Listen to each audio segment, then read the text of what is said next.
자, 안녕하세요. 이번 영상에서는 파동 전범위에 대해 살펴보도록 하겠습니다. 표 크기 자체는 이 정도 되고요. 맨 위에서부터 살펴보도록 할게요. 파동이라고 하는 게 뭐였죠? 이 단어부터 좀 체크를 해볼까요? 파동이라고 하는 거 파라고 부르기도 하는데, 진동이 공간으로 퍼져나가는 현상을 우리가 파동이라고 부르기로 했습니다. 그죠? 대표적인 게 막 줄을 흔들어 줄 때 저기 옆쪽 줄도 위아래로 조금 있다가 흔들리는 현상 같은 거 생각하시면 되고요. 아니면 빛이라고 하는 전자기파가 전달되는 현상도 파로 볼 수 있더라, 그런 거였을 겁니다. 그래서 그런 파를 나타낼 때는 파장이라고 하는 길이가 있고요. 그 다음 진폭이라고 하는 길이가 있고, 주기라는 시간이 있고요. 진동수라고 하는 개념이 있습니다. 파장이라고 하는 건 뭡니까? 파의 형태가 반복되는 최소한의 길이를 얘기를 하죠. 이런 모양이 반복되는 길이, 요 길이를 우리가 파장이라 부릅니다. 그다음 진폭은 진동하는 폭을 얘기를 해요. 중심이 여기 있을 때 위아래로 진폭 A만큼입니다. 이렇게 얘기할 수 있죠. 그 다음에 주기라고 하는 건 뭡니까? 한번 진동하는데 걸리는 시간을 얘기를 하죠. 진동수는 뭡니까? 1초당 진동하는 횟수를 얘기를 합니다. 해서 주기랑 진동수는 역수 관계일 수밖에 없더라. 그 다음 각 물리량 간에는 이런 관계식도 있었죠.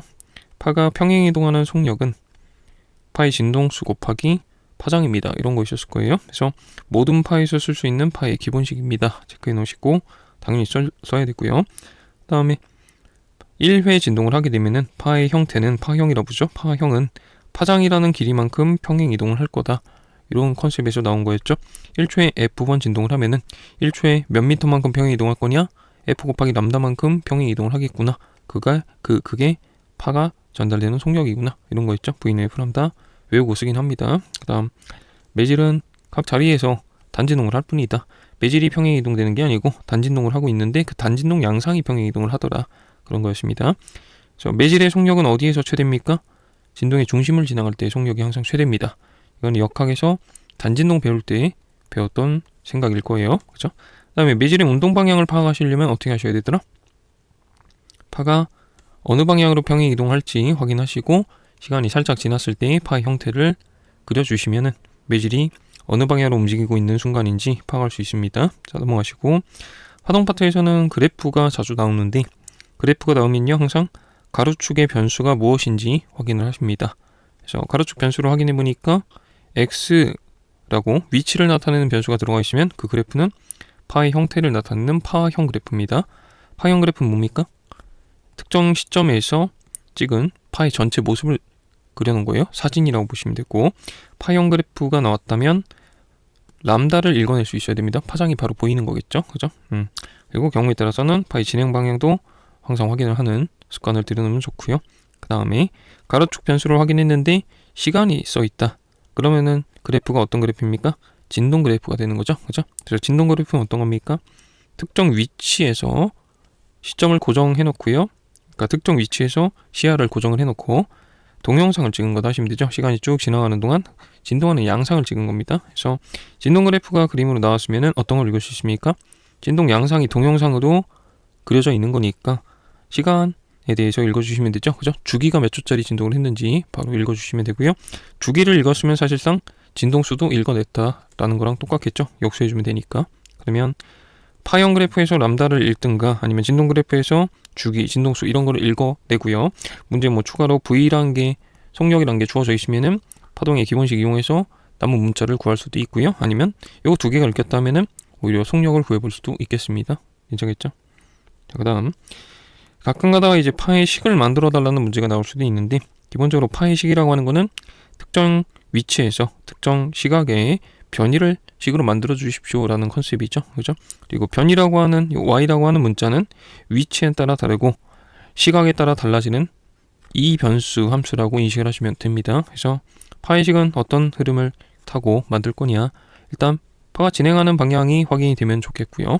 그 다음에 진동이 쉽게 파악되는 기준 위치를 하나 삼아 주시고 그 위치에서의 진동식을 만들어 줍니다. 보통은 원점이 기준 위치가 되긴 하겠죠. 보통은 그래요. 그 다음에 이 원점이라고 하는 위치랑 내가 보고 있는 x라는 위치, 그 위치 관계를 생각하시고 다음 파의 진행 방향을 생각해서 시간 관계를 고려해서 파의 식을 만들어 주면 됩니다. 이번에서 만든 식이랑 시간 관계를 고려해서 파의 식을 완성하시면 돼요. 이렇게 말씀을 드렸는데 이제 잘 모르겠다 하시는 분은 일단 넘어가셔야 되고, 그 다음 중첩의 원리라는 게 있죠. 그죠? 두 개의 파가 동시에 같은 구간에서 중첩이 되고 있으면은 합성된 파의 변이는 어떻게 구하더라? 각각의 변이를 합쳐주시면 되더라. 이게 이제 중첩의 원리였죠. 그죠? 가산의 야화세라고 했었죠. 그 다음에 파가 만약에 반사되는 케이스면요, 입사파랑 반사파가 동시에 나타날 건데, 그죠? 반사파 그리는 방법을 알고 있어야 되죠. 그죠? 자유단 반사할 때는 어떻게 그리시면 되더라? 그냥 그대로 대칭시켜주면 되는 거였고요. 고정단 반사할 때는 어떻게 하더라? 일단 위아래를 한번 뒤집어 주고 뒤집은 모양을 대칭해서 접어주시면 되는 거였습니다. 괜찮을까? 됐죠? 그 다음에 입사파랑 반사파 두 개가 겹치는 구간에 대해서는 중첩의 원리 이용해서 중첩파까지 작도가 가능해야 될 것 같습니다. 아시겠죠? 문제도 몇 번 나왔었죠. 그죠? 그 다음에 정상파라는 주제가 있어요. 이 정상파라고 하는 거는 어떤 거였죠? 같은 모양의 파가 서로 반대 방향으로 진행할 때 중첩돼서 나타나는 파, 그거를 우리가 정상파라고 부릅니다. 그래서 중첩된 그림을 그려보면은 정상파라고 하는 요 중첩파의 특징은 어떤 게 있죠? 평행 이동은 하지 않는 것처럼 보이고, 특정 지점은 진동이 엄청 커지고 특정 지점은 진동을 거의 안 하는 것처럼 보이는 지점이 나타나더라. 그런 거였죠. 그죠? 진동이 심한 지점을 우리가 배라고 부르고요. 진동이 거의 없는 지점을 마디라고 부릅니다. 반사에 의해서 정상파가 생기는 경우에는 자유단 반사 위치가 정상파의 배가 되고요. 고정단 반사되는 위치가 정상파의 마디가 됐었을 겁니다. 그죠? 그다음에 관련 주제로서 고유 진동이라고 하는 거를 봤고요. 그죠? 대표적인 케이스가 현해 진동이랑 공기 기둥의 공명, 관해 진동이죠. 그죠? 이렇게 두 가지 케이스가 있었을 겁니다. 현해 진동부터 보시면은, 자, 현해 진동 문제가 나왔다 하면은 정상파 작도를 먼저 하셔야 되죠. 그죠? 양단이 정상파의 마디가 되도록 그려주면 됩니다. 현은 양단이 고정되어 있는 케이스일 거니까요. 괜찮을까요? 자, 작도가 끝났으면요, 길이 관계를 고려를 해보시고, 그죠? 파장이랑 현해의 길이 관계를 고려하시고, 다음에 파동의 기본식까지 엮어주시면 웬만한 문제가 해결됩니다. 경우에 따라서는 속력 공식을 추가로 엮어야 되는 경우도 있고요. 요 식 자체는 우리가 일단 암기해 놓는 걸로 하도록 합시다. 였었죠? 그죠? 팽팽한 줄에서는 파가 빠르게 진행을 하고요. 얇은 줄, 그러니까 선밀도가 낮은 줄에서는 파가 또 빠르게 진행한다. 요 식 자체를 외워주십시오. 장력이 분자에 있는 겁니다. 루트 씌워주시고, 그죠? 됐죠? 다음 기주의 공명, 요거 볼게요. 관의 종류는 두 가지가 등장을 하죠. 하나는 개관. 개관은 열린 관이고요. 양쪽이 열려있는 관을 얘기를 합니다. 그 다음에 폐관이라는 것도 있죠. 폐관은 어떤 거죠? 한쪽은 열려있고 한쪽은 닫혀있는 관을 얘기를 합니다. 그래서 이런 특징이 있었을 거예요. 폐관만 홀수배 진동이라는 게 나올 겁니다. 13579. 그죠? 현해 진동이랑 개관에서는 1, 2, 3, 4, 5로 가는 거 기억나시죠? 1, 2, 3, 4, 5. 2배 진동도 있고 3배 진동도 있고 4배 진동도 있고 다 이런데, 폐관만 2배 진동 없고요. 3배 진동 있고, 4배 진동 없고 5배 진동 이렇게 가는 거였어요. 이것도 기억을 해두시는 게 좋고요. 됐죠? 다음 작도하실 때는 열린 쪽 입구는 배로 그려주시면 되고, 닫힌 쪽 끄트머리는 정상파의 마디가 되도록 정상파를 작도하시면 됩니다. 작도는 연습을 충분히 해두셨어야 되고요. 그 다음 작도하신 걸 보시면서 길이 관계를 만들어 주시면 됩니다. 파장과 관의 길이 관계, 그 다음에 파동의 기본식까지 엮어주시면 또 웬만한 문제들이 다 해결이 됩니다. 되시겠죠? 파동의 기본식은 항상 써야 된다라고 생각하시고, 먼저 써놓고 뭐가 문자가 바뀌고 뭐가 문자가 안 바뀔까 그런 거를 고민하면서 하는 것도 좋습니다. 그 다음에 기타 사항으로서 열린 쪽 입구에는 약간 삐져나가는 길이가 있었는데, 그죠? 그런 길이를 우리가 개구단 보정이라고 합니다. 그 오차 길이를 개구단 보정이라고 하고요. 대다수의 문제에서는 개구단 보정을 무시하십시오 이렇게 나오면은 끄트머리 딱 맞게 정상파 그리시면 되고요. 개구단 보정 무시하십시오라는 표현 없으면은 약간 삐져나가게 그려줘야 될 거긴 합니다. 그 다음에 관의 안쪽에 공기 밀도 변화가 최대인 것을 골라달라 이런 문제가 있을 수도 있는데, 자, 밀도가 최대인 부분 어디였습니까? 밀도 변화가 최대인 부분은 어디였습니까? 정상파의 마디 위치 골라주면 됩니다. 요거 이제 실수하지 마시고요. 정상파의 배의 위치는 진동이 심하게 일어나는 지점인데 밀도 변화는 거의 없는 점이었을 겁니다. 학습해 보셨기를 바라고요. 자, 넘어가시고, 파의 회절이라고 하는 현상이 있죠. 관련된 내용으로서 하이 헌스의 원리라는 게 있는데, 뭐 수험상으로는 크게 중요하지 않기 때문에 간단하게만 언급만 하고 넘어갈게요. 그 다음에 소리에 관해서 음파 얘기를 해보도록 합시다. 주제로서는 이제 맥놀이랑 도플러 효과가 대표적이죠. 그죠? 맥놀이라고 하는 거는 왕왕거리는 그런 현상, 그죠? 확인해 보셨길 바라고. 맥놀이가 1초에 몇 번 나냐? 그 진동수는 어떻게 구합니까? 맥놀이 진동수는 두 개의 파의 진동수 차이만큼으로 구한다. 큰 거에서 작은 거 빼주시면 된다. 이런 거였죠, 그죠? 그다음에 도플러 효과 볼게요. 도플러 효과는 두 가지 이유 때문에 나타납니다, 그죠? 음원이 이동해서 효과가 생길 수도 있고요. 관측자가 이동하는 바람에 효과가 생길 수도 있어요. 물론 동시에 효과가 나타날 수도 있습니다. 자, 음원이 이동하는 경우는 뭐가 바뀌어요? 실제로 파장이 바뀝니다, 그죠? 그다음에 관측자가 이동하는 경우에는요, 파장이 바뀌는 효과는 없어도 얘가 더 듣거나 혹은 덜 듣는 효과가 생겨버리죠.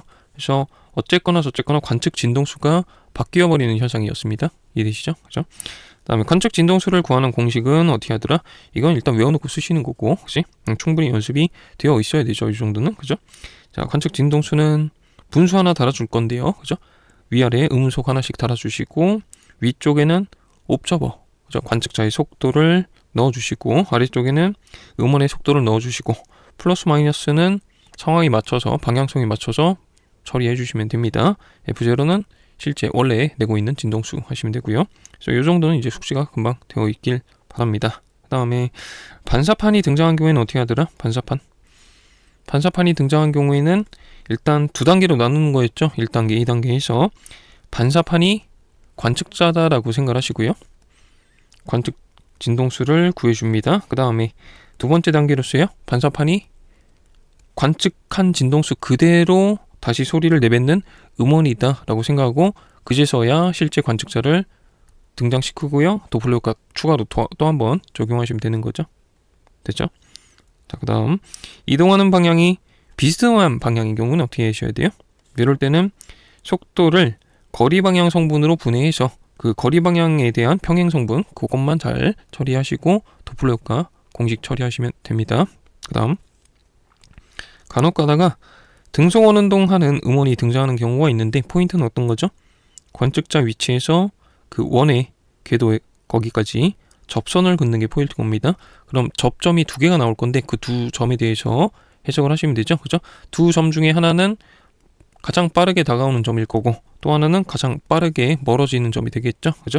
가장 빠르게 멀어지는 점이 진동수가 최소의 음을 전달을 시킨다라고 보시면 되고, 그죠? 가장 빠르게 다가오는 점은 그 점에서 나온 소리가 관측자가 듣게 되면 가장 높은 진동수를 듣게 될 거다. 그 정도 해석은 연습을 하셨길 바라고. 그 다음에 바람이 있는 경우에는 어떻게 처리합니까? 음속, 여기 라지 V 요거 있죠? 요 놈을 보정을 해서 대입을 하시면 되는 거죠. 음속 어떻게 바꿔주셔야 돼요? 음속 바꿔주는 거 어떻게 해야 돼요? 원래 음속에다가 바람 소리를 보정해 주시면 됩니다.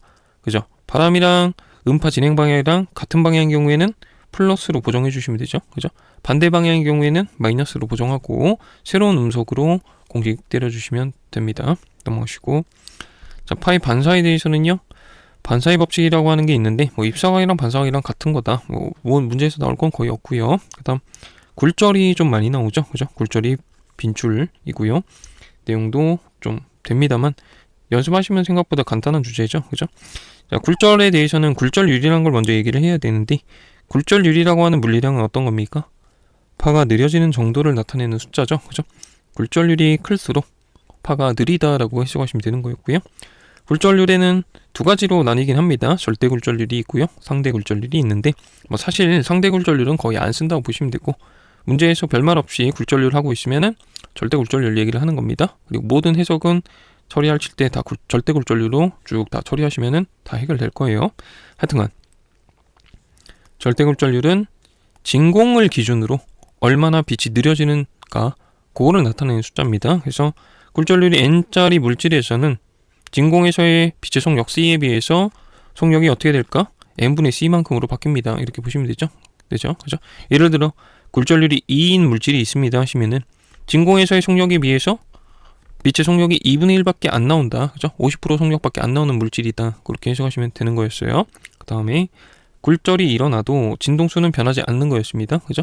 그래서 빛이 진행을 하다가 물질이 바뀌는 바람에 속력이 바뀌고 방향이 꺾이는 효과를 우리가 굴절이라고 부르잖아요, 그죠? 근데 굴절이 일어나도 진동수는 안 바뀝니다. 대신에 속력은 바뀌었으니까 파동의 기본식 써보면요, V는 F 람다에서 속력은 바뀌었지만 진동수가 안 바뀌었을 거니까 뭐가 바뀌었다라고 해석하시면 되는 거예요?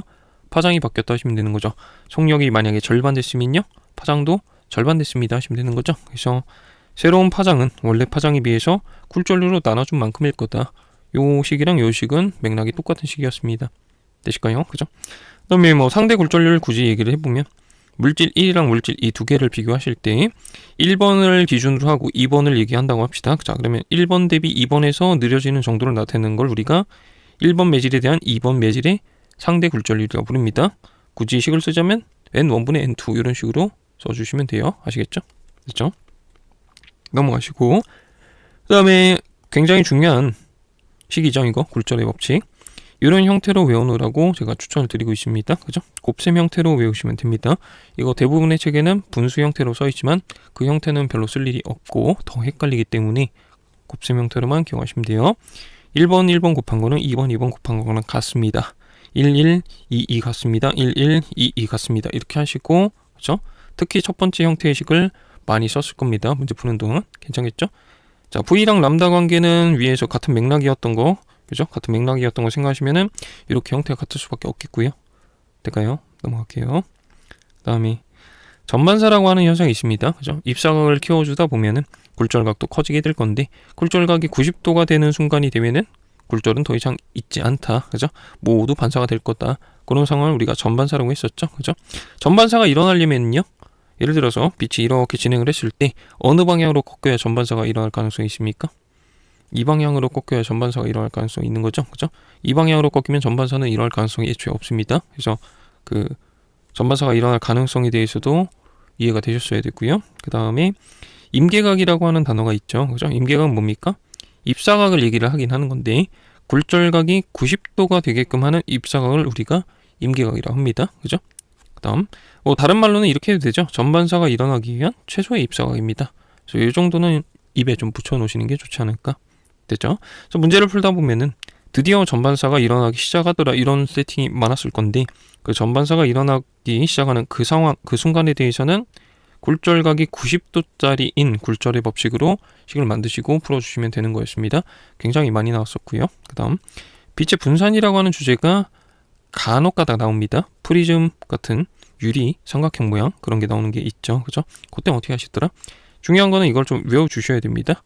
보라색 빛이 많이 꺾이고요, 빨간색이 상대적으로 덜 꺾인다. 어느 방향으로 굴절했는지랑 상관없이 보라색이 무조건 많이 꺾인다를 기억을 하세요. 그 다음에 보라색 빛이 진동수가 높고 파장이 짧은 빛이었습니다. 이것도 생으로 암기를 해 두시는 게 좋습니다. 지식으로. 아시겠죠? 좋습니다. 그 다음에 겉보기 깊이라고 하는 주제도 있어요. 그렇게 중요한 주제는 아니지만 일단 결론만 확인을 해봅시다. 실제 깊이에 비해서 약간 얕게 보이는 현상을 얘기를 하고요. 겉으로 보이는 그 얕아 보이는 깊이는 어떻게 구하더라? 실제 깊이를 굴절률로 나눠주시면 되는 거였죠. 이 정도도 일단 결론만 체크를 해봤습니다. 다음에 넘어가시고, 자, 렌즈 내용을 살펴보도록 할게요. 자, 렌즈도 역시 출제는 거의 안 되는 파트긴 한데 확인만 해보도록 할게요. 렌즈는 종류가 두 개가 있습니다. 볼록 렌즈가 있고요, 오목 렌즈가 있는데, 자, 볼록 렌즈에 빛을 쏴주면요, 빛이 모이는 효과가 있고요, 오목 렌즈에 빛을 쏴주면 빛이 퍼지는 효과가 있습니다. 그리고 볼록 렌즈를 통해서 빛을 쏘게 되면은 볼록 렌즈를 지난 빛이 모이게 됐을 때는 도립 실상이란 게 생기죠. 근데 모이지 않았을 경우, 그러니까 초점보다 안쪽에 물체가 있는 경우에는 렌즈 건너편에 실상이 생기지 않고요, 렌즈 앞쪽에 허상이 생긴다라고 얘기를 하죠. 정립 허상이 생긴다. 그죠?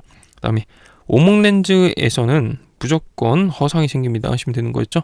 얘는 실상이 생길 수가 없었습니다. 빛이 모이는 효과가 애초에 없으니까 한 점에서 교차가 안 됩니다. 그 다음에 렌즈 문제를 푸실 때 가장 중요한 거는 작도를 하실 줄 아셔야 됩니다. 이게 가장 중요하고요. 작도하는 방법은 어떻게 하냐? 광축에 평행하게 진행한 빛은 렌즈를 통과한 후에 초점을 향해서 꺾입니다. 그 다음 렌즈의 중심을 향해 진행한 빛은 그대로 직진합니다. 이 두 가지 사실만으로 모든 작도는 가능해요. 됐죠? 그 다음 상은 어떤 게 맺힐 거냐? 자, 빛이 렌즈를 통과한 후에 모이는 위치, 교차하는 위치가 있으면 그 위치에 실제로 상이 맺힌다, 실상이 생깁니다 하시면 되고요. 빛이 렌즈를 통과한 후에 모이는 경우가 아니라면 연장선을 그려서 반대편 교점에 허상이 생깁니다라고 해석을 합니다. 됐죠? 그다음 렌즈의 공식이란 게 있는데, 렌즈의 공식 확인해보면요. 이런 식으로 구하죠. A분의 1 더하기 B분의 1은 F분의 1이다. 이렇게 쓰는데, 여기서 A라고 하는 거는 물체에서 렌즈까지 거리를 얘기하고요. B는요, 렌즈에서 상까지 거리를 얘기를 합니다. 그 다음 F는요, 이거는 초점 거리고요. 이렇게 썼을 때는 기본식이고 볼록 렌즈면서 실상이 맺히는 케이스일 때 쓰는 겁니다. 오목 렌즈인 경우에는 F 대신에 마이너스 F 처리하시면 되고, 허상이 맺히는 경우에는 B 대신에 마이너스 B로 처리하시면 됩니다. 그러니까 마이너스 B분의 1 이런 식으로 되겠죠. 그죠? 그러니까 렌즈를 공부를 안 하셨다 하시는 분은 사실 지금 이 정도 들어가지고는 해결 안 되는 거고, 렌즈를 공부하셨다 하시는 분들만 확인하시면 됩니다. 그 다음에 허물체인 경우에는 A 대신에 마이너스 A로 처리하시면 되는데, 이 허물체라고 하는 세팅은 렌즈가 여러 개가 겹쳐져 있는 조합 렌즈일 때만 쓰는 겁니다. 요 정도는 아마 객관식 시험에는 나올 가능성이 낮다, 거의 없다라고 보시면 되고요. 그 다음 배율이라고 하는 개념은 물체의 길이분의 상의 길이, 그 비율 관계를 얘기를 하죠. 이런 것도 있습니다. 자, 넘어가시고, 자, 그 다음에 간섭이란 주제가 또 빈출이죠. 그죠? 간섭, 요 주제가 유형별로 돌아가면서 굉장히 많이 나오는데, 간섭이란 주제를 해결하려면은 경로 차이를 만들어낼 수 있어야 됩니다. 그죠? 경로의 길이의 차이를 만들 수 있어야 되고요.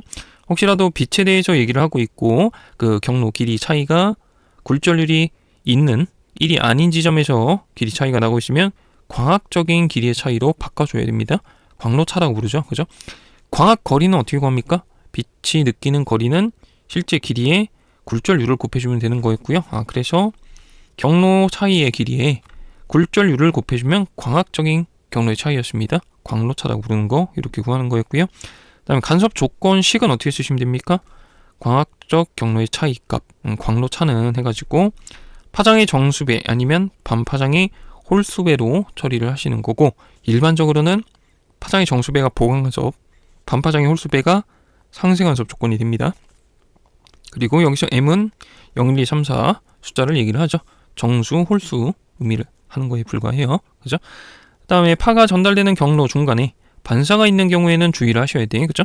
그래서 상대적으로 굴절률이 낮은 영역을 지나가다가 높은 영역이랑 만나면서 이렇게 반사가 돼버리면은 요때 반사되는 동안 위상이 파이만큼 변합니다. 위상이 역전됩니다 라고 표현을 하는 거죠. 그죠? 이런 위상 역전이 있는 경우에는 조건식을 뒤집어 줄지 안 뒤집어 줄지 주의를 해 주셨어야 됩니다. 아시겠죠? 항상 반사가 있는 경우에는 조건 관계에 뒤집을지 주의를 해 주셔야 돼요. 그거 유의하시고요. 그 다음에 유형별로 체크를 해볼게요. 영의 실험, 이중슬릿이라고 하는 실험은 경로 차이 구하는 식, 이거는 암기를 해놓는 거입니다. 그죠? 그래서 이렇게 구하는 거였죠?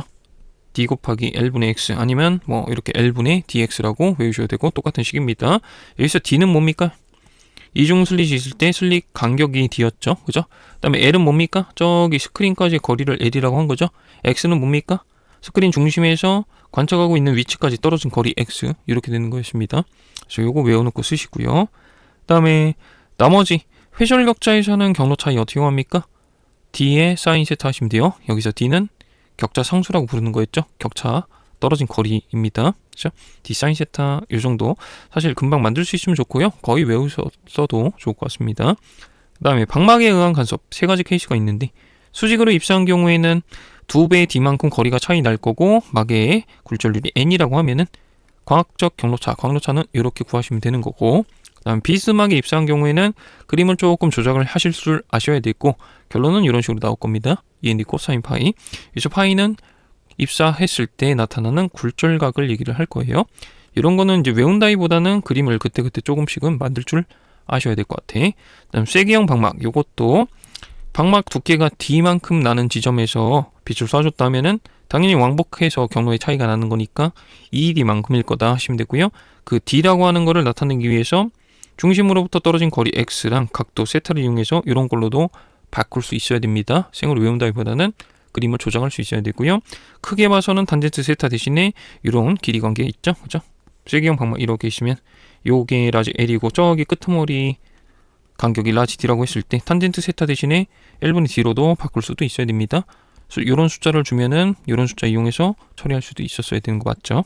그 다음 뉴턴링이라고 하는 거는 경로 차이, 이렇게 구하는 거긴 한데 요거는 이제 나오기는 좀 어렵지 않을까 생각을 합니다. 생으로 외울까 싶기도 하고요. 그죠?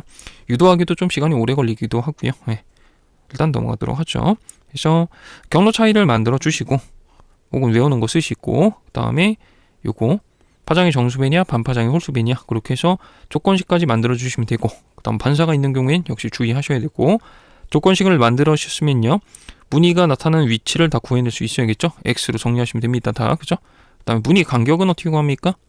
X로 정리한 식에서 어쩌고저쩌고 해서 M 요게 M이 포함된 식일 건데 M을 1 증가시키면 X가 얼마나 올라갈까 증가할까 그걸 구해주면 무늬 간격이 되는 거 맞죠? 괜찮죠? 그죠?